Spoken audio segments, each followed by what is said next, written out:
Karabaş kaldırma. Köpükten karabaşa böyle. Mamaşın nesi mi bu? O. Bizon dur şu an karasın. Bizon'dum vallahi değil. Bizon kaldırma.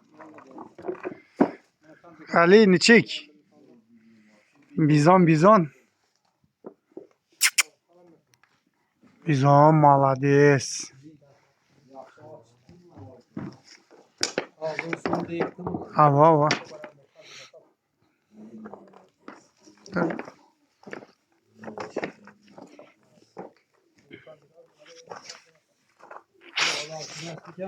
Ya alaş yuvaş ku.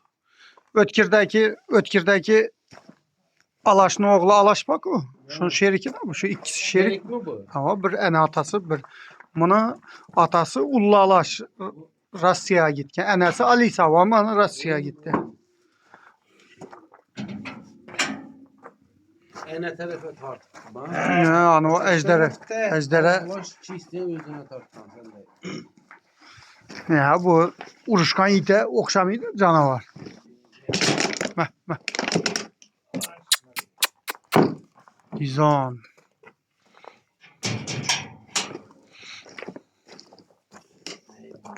Allah'ım mekin ben kızma. Bizon.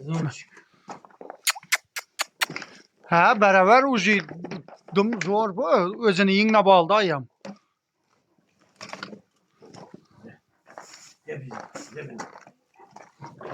Dur. Sen bir an itne eldinde dur. Sen selamünaleyküm.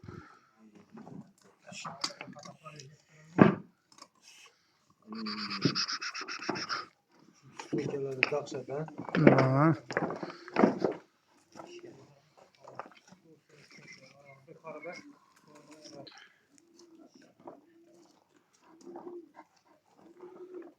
Pişken beraberin mi ay? Hava. Pişken beraber biz onu.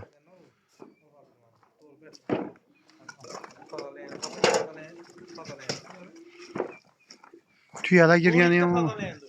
Karabaş.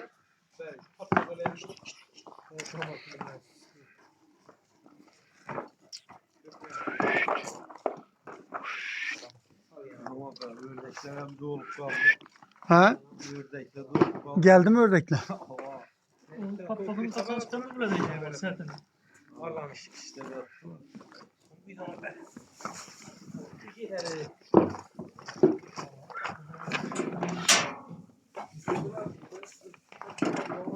Ay malades bizon.